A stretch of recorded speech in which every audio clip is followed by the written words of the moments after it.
Imagine this scenario. It is 7:50 in the morning. You are still in your pajamas. You need to leave the house in 10 minutes, but you cannot find your keys. Your children are moving slowly, and you feel the stress rising in your chest. The clock is ticking. Tick, tock, tick, tock. In this moment, does your English brain stop working? Do you forget simple words? Oh, absolutely. That happens to me all the time. When I'm stressed or in a rush, I forget all my grammar. I just start pointing at things and making noises. That is completely normal. Textbook English is great for calm classrooms, but it is often too slow for the morning rush. When you have 5 minutes to leave the house, you do not have time to say, "Excuse me, could you please locate my footwear?" You need speed. You need directness. Exactly. We need a survival kit. That is exactly what we are building today. Welcome to the Pocket English Podcast. I am Sarah. And I am Mark. Today, we are going to give you a morning survival kit. We have broken this down into 3 phases: the hunt, the action, and the clock. These are the specific phrasal verbs and commands you need when you are running late. By the end of this episode, you will have a set of short, powerful phrases to manage the chaos without losing your cool. If you want to feel more confident in your daily life, make sure you subscribe to the channel right now so you do not miss our future routines. Mark, are you ready to start the day? I am ready. Let's talk about phase 1, the hunt. This is the moment when you are looking for things. The biggest mistake I hear students make is confusing the verb to find with the phrasal verb to look for. Mark, what is the difference? Well, to look for is the process. It is the action you are doing while you are searching. To find is the result. It is the moment you see the object. Correct. So if you are running around the living room lifting up cushions, you should say, "I am looking for my keys." You should not say, "I am finding my keys." You cannot find something for 10 minutes. You find it in 1 second. Right. So I would say, "Where are my keys? I am looking for them everywhere." And then, I found them. Perfect. Now, sometimes looking for is not strong enough. Sometimes you are desperate, you are angry, you are turning the house upside down. In that situation, we use a stronger phrasal verb, to hunt down. To hunt down, that sounds intense, like a tiger in the jungle. It feels like that sometimes. You might say to your partner, "I need to hunt down my other shoe." It implies that the shoe is hiding from you and you are going to catch it. I like that. It adds a bit of drama to the morning. I am hunting down my phone charger. Exactly. Also, there is a very useful grammar pattern for this phase. When you are stressed, talking to yourself, you can use the past tense with the word did. You say, Where did I put my wallet? Where did I put my glasses? Yes, it is a rhetorical question. You are asking yourself, not really expecting an answer.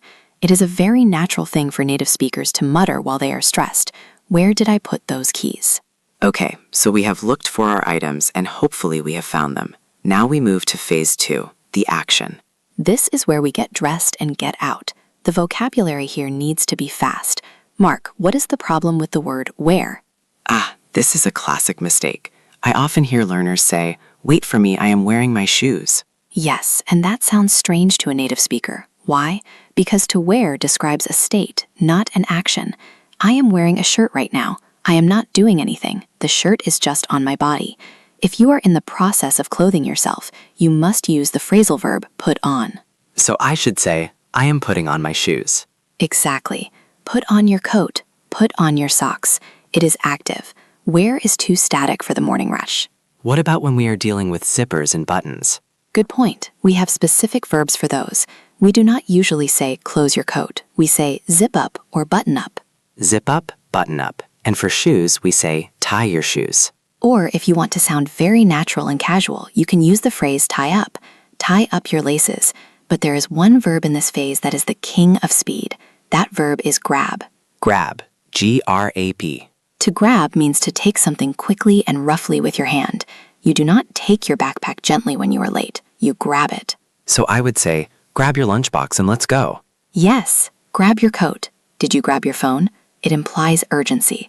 If you tell your child to take their bag, they might move slowly. If you say grab your bag, they understand that speed is important. Okay, so we are putting on our clothes and grabbing our bags. Now we enter phase 3, the clock. This is how we talk about time pressure. We all know the phrase hurry up. It is good, but it can sound a bit aggressive if you say it 10 times. A more descriptive way to explain the situation is the phrase running late. We are running late. Yes, this is a great phrase to use with your boss if you text them or with your family. It explains the status. Come on, anyone, we are running late. It puts the blame on the clock, not on the person. I also like the phrase in a rush. I can't talk right now, I am in a rush. This is perfect. But my favorite phrasal verb for the final moment, the moment you open the door and walk out, is head out. To head out. That just means to leave, right? It does, but it sounds much more active and purposeful. We need to head out in 5 minutes. Or, okay, let's head out. It signals that the process of getting ready is finished and the journey is starting. Time to head out. I use that every single day. So, let's review our survival kit. We have look for, hunt down, put on, zip up, grab, running late, and head out. Mark, do you think you can put this all together? I think so. Let's do a simulation. Great. I want you to imagine it is Monday morning. You slept through your alarm. You have 1 minute to leave. I will act as the narrator of your brain, and you say the lines. Ready? I was born ready. Let's do this. Okay. You wake up and look at the clock. Panic. You need your glasses, but you do not see them. Oh no, where did I put my glasses? I am looking for them everywhere. You check under the bed. Nothing. You are getting desperate. I have to hunt them down. Ah, found them. Good. Now you are cold. You need your jacket and you need to leave immediately. Okay, I am putting on my jacket. I am zipping it up. You look at your phone. You have 30 seconds. We're running late. I need to grab my bag. You have the bag. You are at the door. Okay, time to head out. And cut. Excellent job, Mark.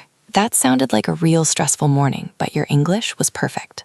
It actually felt good to have those specific words ready. I didn't have to think about wear versus put on. I just said it. That is the power of patterns. When you practice these phrases during a quiet moment, like right now listening to this podcast, they will be there for you when the stress hits. You won't have to search for the words. You will just grab them. I love that. So what should our listeners do next? Here is your challenge for tomorrow morning. You do not have to speak loudly, but I want you to narrate your own morning rush in your head using these verbs.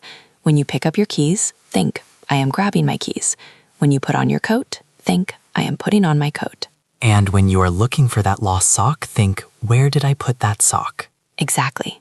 Try to use at least 3 of these new phrases tomorrow. It turns a stressful moment into a learning moment. And if you enjoyed this practical routine, please give this episode a like. It helps other learners find us and build their own vocabulary survival kits. Thank you for letting us be part of your morning, or your evening, or whenever you are listening. Remember, fluency is not about knowing every word in the dictionary. It's about having the right words in your pocket when you need them. Absolutely. Press play, relax, and let your English grow. See you in the next episode. Bye.